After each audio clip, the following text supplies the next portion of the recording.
आप लोग सब बुद्धिजीवी हो, इस देश की सेना का इस सुरक्षा के ढांचे में एग्जीक्यूशन के सिवाय कोई रोल ही नहीं है, हमारी कोई पूछताछ ही नहीं है।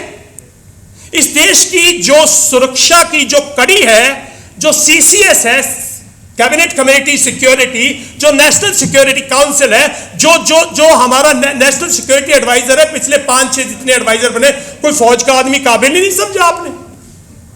उस एनएससी में कोई हमारा रोल ही नहीं है साहब। मतलब कि हमारा तो सिर्फ, हम तो मिनिस्ट्री 1961 में जब से इस देश ने बिजनेस रूल्स बनाए थे, हम तो 1961 से मिनिस्ट्री ऑफ डिफेंस का हिस्सा नहीं है, अटैच हेडक्वार्टर है साहब। तो हमारी सीनियर लीडरशिप जो है वो धीरे धीरे कमजोर कर दी। इस देश में, इस देश को खतरा है, बहुत बड़ा देश है। इस देश का जब ये इकोनॉमिकली उभर रहा है, 140 करोड़ लोग हैं, 20 मिलियन लोग हमेशा बाहर होते हैं। 20 मिलियन आपके मूल के, आप 5-6 दिन टेलीविजन बहस कर रहे थे कि हमारे मूल का एक प्रधानमंत्री बन गया, ये नहीं पता हमारे वहाँ 30 मिलियन लोग मतलब बाहर हैं, उनकी भी सिक्योरिटी है। जिस देश की 4000 किलोमीटर लाइन, 3800 कुछ तो हमारी एलएसी है, 3488 किलोमीटर, वो आज तक अनरिजॉल्व है।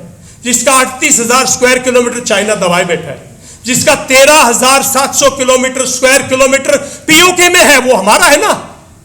जिस देश में 700 किलोमीटर लंबी एलएसी है, जिस देश के चारों तरफ अनस्टेबल फ्रेंड्स हैं, अनस्टेबल नेशंस हैं, अनस्टेबल नेशंस हैं, कोई डिप्लोमेट, कोई इकोनॉमिकली अनस्टेबल है, कोई लैंडलॉक्ड है, कोई सुरक्षा के दौर से कमजोर है, कुछ अंदर स्ट्राइक से हैं, तो हमारे चारों तरफ अनस्टेबल है। देखिए सही, पाकिस्तान का हाल देखिए, अफगानिस्तान का हाल देखिए, आप सब बांग्लादेश का हाल देखिए, म्यांमार का हाल देखिए, आप सबका हाल देखिए। एक बार मेरे पे किसी न्यूज चैनल पे मैंने कुछ बोल दिया था, एक कहीं से मुझे एक सरकार ने, नेबरिंग गवर्नमेंट ने शो कॉज नोटिस भेजा, मैंने उसका जवाब दे दिया। अनस्टेबिलिटी है। जब चारों तरफ अनस्टेबिलिटी हो, जब अनरिजॉल्व बॉर्डर्स हो, और आपका देश मल्टी एथनिक हो, मल्टीलिंगुअल हो, आपके देश में डिस्पैरिटी हो, जिस मुल्क में 77% जिस वेल्थ 10% लोगों के हाथ में हो, जिसकी 73% वेल्थ सिर्फ 1% लोगों के हाथ में हो, और जिस मुल्क के 90% लोग उसकी 23% वेल्थ पर जिंदा हो, उस मुल्क में कितनी बड़ी डिस्पैरिटी है साहब। और मैं एक बार बार कहता हूं, जो आवाज उठती है ना कभी हिमालय में, उसकी इको विन्यास पार नहीं करती। मैं पॉलिटिकल स्टूडेंट नहीं हूं, मिलिट्री स्टूडेंट हूं। 1977 में इधर इमरजेंसी लगी थी, विंध्यास के साउथ किसी ने भी इमरजेंसी के नाम पर वोट नहीं दिया था। 2019 में यहां एक माहौल बनागा। चौधरी देवीलाल कहते थे इलेक्शन लड़ने की, मैं तभी कहता हूं पार्लियामेंट कमजोर हो गई, क्योंकि लीडर ऐसे आए, उन्होंने बोला माहौल बनाओ, लीडर किसी को भी बना देंगे, एमपी किसी को भी बना देंगे, एमएलए किसी को भी बना देंगे, बोलेंगे ही नहीं, कोई बात नहीं, बैठे रहेंगे पार्लियामेंट में, अगली बार 30% का नाम काट देना, बोलना ये नालायक है, उनको कहीं साइड में लगा देना। तो माहौल बनाने के लिए थैंक गॉड वो इको जो माहौल बनाया गया। देश पर 40 जवान शहीद हुए, पाकिस्तान ने अटैक किया। मैं खुद में राजपथ पे जाके 20 चैनल्स में मैंने बोला ये मौका है, इसको सबक सिखाओ, पाकिस्तान को इसको सबक सिखाओ, ये मौका है। मुझे थोड़ी मालूम था कि ये मौका देश इसलिए, कुछ लोग इसलिए इस्तेमाल कर रहे हैं कि एक माहौल बनाएंगे और देश का गुमराह करेंगे। तो मैं दूसरी जो इस देश की तीसरी सबसे कमजोर कड़ी है, वो इस देश की पॉपुलेशन है जो गलिबल है। गलिबल का मतलब समझते हो? उसको कहीं भी बहकावा जा सकता है। कोई भाई कह रहे थे अभी 2024 में ये होगा, 2024 में वो ये करेंगे, 2019 में ये किया। अरे भाई 2024 में क्यों, 2030 में भी करेगा कोई, 2036। जब तक पॉपुलेशन गलिबल रहेगी, जब तक पॉपुलेशन बहकावे में आएगी, मूल मुद्दों का सवाल नहीं पूछेगी, पार्लियामेंटेरियन से सवाल नहीं करेगी, पार्लियामेंट में जाके पार्लियामेंटेरियन सवाल नहीं पूछेगा, जब तक आप लोग काबिल लोगों को पार्लियामेंट में नहीं भेजोगे, पार्लियामेंट्री डेमोक्रेसी सक्सेस हो ही नहीं सकती। क्योंकि ये तो साहब अकबर के दरबार में भी नौ रत्न बैठते थे ना, कितने रत्न बैठते थे? नौ रत्न बैठते थे ना। तो साहब ये 9 रत्न कहीं भी बिठा लो, कोई भी बिठा लो। हमारी पार्लियामेंट्री फॉर्म ऑफ गवर्नमेंट है, कोई बात नहीं साहब, बाकी भी तो अंधे भी तो हो सकते हैं उनमें, ठीक है ना। सॉरी फॉर द वर्ड मतलब कमजोर, मेरा मतलब ये नहीं है कि, देखिए भगवान ने जिससे दृष्टि दी वो नहीं है, वो लोग हैं जो देखते हुए भी देखते नहीं और और अनदेखी कर देते हैं। जो पुलवामा की बात है वो उन अंधे लोगों के लिए है जिन्होंने सब कुछ देखा, जिन्होंने सिक्योरिटी वार्निंग्स दी, जिनको मालूम था कि ये सब हो सकता है, जिन्होंने एसओपी फॉलो नहीं की। इतनी बड़ी कानवाई 2500 आदमी अगर आपने चला दिए तो साहब आप मान लो आप हवाई जहाज से लिफ्ट नहीं कर सकते, आप हेलीकॉप्टर से सुरक्षा तो मांग सकते हो ना, हेलीकॉप्टर फ्लाईओवर कर सकते हैं। और 300 किलोग्राम अगर एकदम टीएनटी आया तो ऐसे आरडीएक्स कहीं से तो नहीं आ सकता ना, आसमान से तो नहीं गिर सकता ना। देखिए इस देश में 3-4 चीजें बहुत कमजोर हैं। एक हमारी जो सिक्योरिटी संस्था है उसमें आपकी भारत की जो 24 घंटे 24/7 हमारा 15 core commander, 16 core commander, 3 core commander, जितने कोर कमांडर हैं वो 24/7 देश की सुरक्षा के बारे में सोचते हैं, देश की सुरक्षा पर अध्ययन करते हैं, देश की सुरक्षा पर पढ़ते हैं। हम लोगों के हर लेवल पे रैंक होते हैं देश की सुरक्षा के मामले में।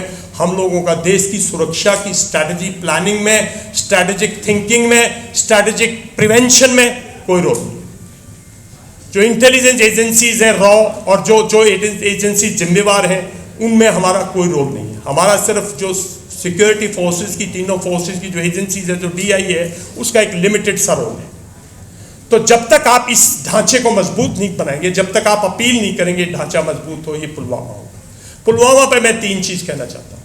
पहली चीज तो ये है कि पूरा का पूरा पुलवामा केस, जो लोग जिम्मेवार थे उस टाइम पर, जिन लोगों को आइडेंटिफाई किया जा सकता है, उन लोगों को सामाजिक तौर पे अगर आप उन लोगों को गवर्नमेंट अगर उनको नहीं उनके खिलाफ एक्शन ले रही तो सामाजिक तौर पे हमारे समाज को कोई नहीं रोक सकता कि उन लोगों का बहिष्कार किया जाए। जो लोग भी उसके लिए जिम्मेवार थे, उन लोगों के नाम, उन लोगों के हर अखबार में हर जगह नाम मालूम है। दूसरा, पुलवामा पर एक सबसे बड़ी बात मैं कहता, जो सैनिक वहां शहीद हुए, अगर आज के बाद देखिए हमने बहुत दुख से बोला, इतने प्रोटोकॉल वायलेट किए गए।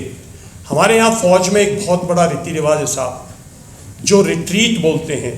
और रिट्रीट का मतलब ये है कि शाम को 6 बजे 6:30 बजे एक यूनिफॉर्म टाइम है, उसके बाद हम सैनिक के जो हमारे शहीदों के पार्थिव शरीर होते हैं साहब, उनको हम पब्लिक डिस्प्ले नहीं करते, उनकी हम बिगुल नहीं बजाते, उनके हम झंडे झुंडे के नीचे नहीं ऐसे करते।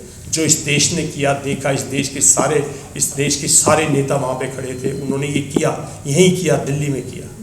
और हमारा तीसरा मानना है साहब, एक पार्थिव शरीर 40 बहादुर, 50 बहादुर, 20 बहादुर, 20 गालवान के सिपाही, हमारा मानना, मेरा मानना ये एज ए सैनिक, ये सब बराबर है। इस देश में जब आप एक सैनिक को भी वही सम्मान दोगे जो 40 को दे रहे हो, और जब आप 40 को अलग से दोगे, 20 को नहीं दोगे, तो कहीं ना कहीं आपकी मंशा कुछ और जाहिर करती है। और वो महिंसा जाहिर करती है कि आप एक माहौल बनाना चाहते थे, आप एक इलेक्शन जीतना चाहते थे। और अगर ऐसा था तो मैं समझता हूँ भारत के इतिहास में इससे घिनौनी, इससे घटिया, इससे मैं समझता हूँ शर्मनाक हरकत कभी नहीं हुई।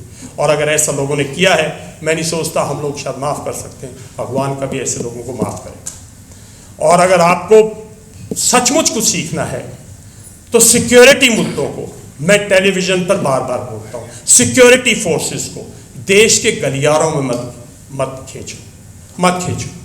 सिक्योरिटी फोर्सेस को, सिक्योरिटी के लीडर्स को, मैं अपने फौजी भाइयों को, जो मेरे सीनियर और जो जूनियर हैं आज हमारे, वो आज सीनियर ऑफिसर, उनको भी बोलता हूँ, हमारा हक नहीं है ये बताना कि हम लोगों का ये हक नहीं है कि ये क्या ठीक है क्या गलत है। हमारा काम है देश के लिए, देश की सुरक्षा के लिए काम करना और चुप रहना। क्योंकि हमारे शब्द लोग कोट करते हैं, हमारे लोगों को लोग कोट कर देते हैं, हमारे सर्विंग ऑफिसर्स की स्टेटमेंट का कुछ बयान बना देते हैं। देश की सुरक्षा 5, 10 साल, 70 साल से नहीं जुड़ी होती भाई।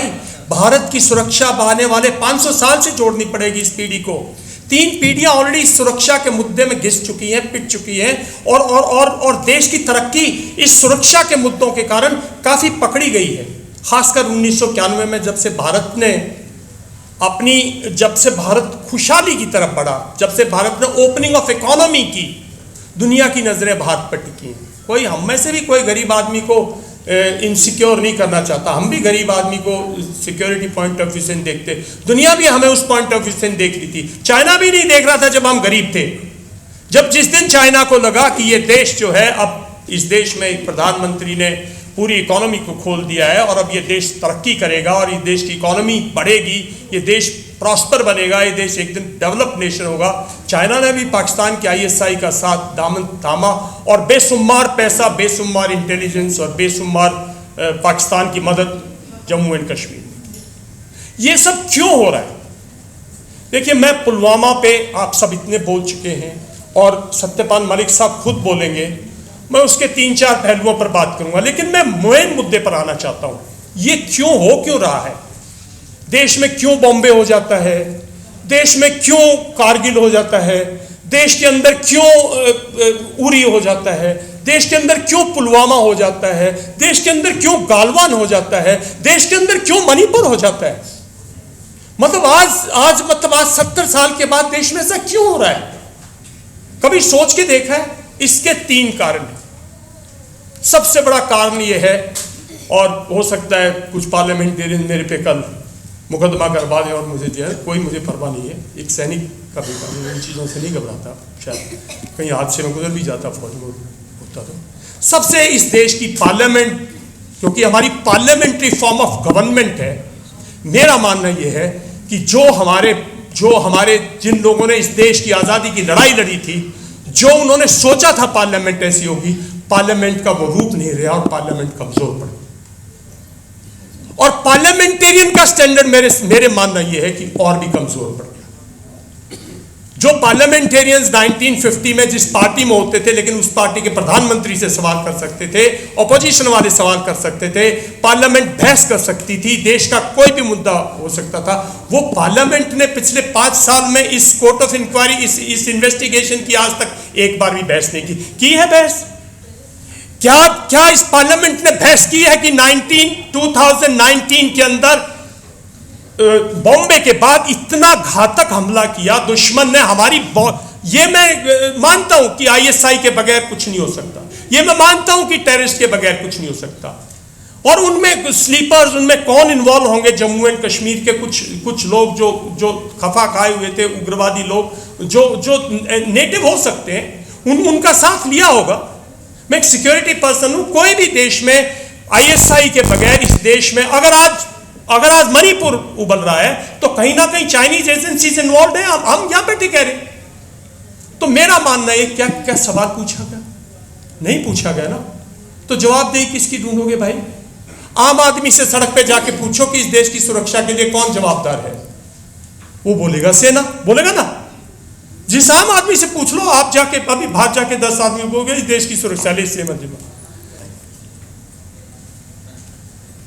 सॉरी, मैं बीच में फौजी हूँ, थोड़ा भावुक हो गया, शायद थोड़ा समय ज़्यादा ले गया, माफ़ करना। तो मैं पुलवामा पर तीसरी चीज़, सबसे ज़रूरी चीज़ ये है कि जब भी कभी ऐसा होता है, अगर समाज इस चीज़ को अपलॉड, समाज इस चीज़ को लाउड नहीं करेगा, क्लैपिंग नहीं करेगा इस चीज़ को, तो मैं समझता हूँ पॉलिटिकल लीडर इस चीज़ का कभी भी डिस्प्ले नहीं कर सकते, कभी भी डिस्प्ले नहीं कर सकते। जो ये डिस्प्ले होता है हमारी, क्योंकि हम लोग कुछ लोग इसमें भावुक हो जाते हैं, तालियां बजाने लग जाते हैं। अगर आप, और सबसे ज़रूरी बात जो मैं कहना चाह रहा हूँ, सुरक्षा में सबसे एक अग्निवीर प्रथा चली है 70 साल से। हम एक लीगसी, क्योंकि मुद्दे कई हैं सुरक्षा के, और सबसे बड़ा मुद्दा सुरक्षा का ये है कि हमारी सेना एक कल्चर पे चली थी, एक लीगसी पे चली थी।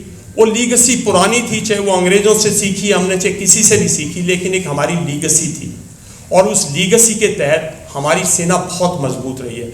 हम हथियारों से नहीं लड़े, भारतीय सेना सैनिक के करेज से लड़ी है।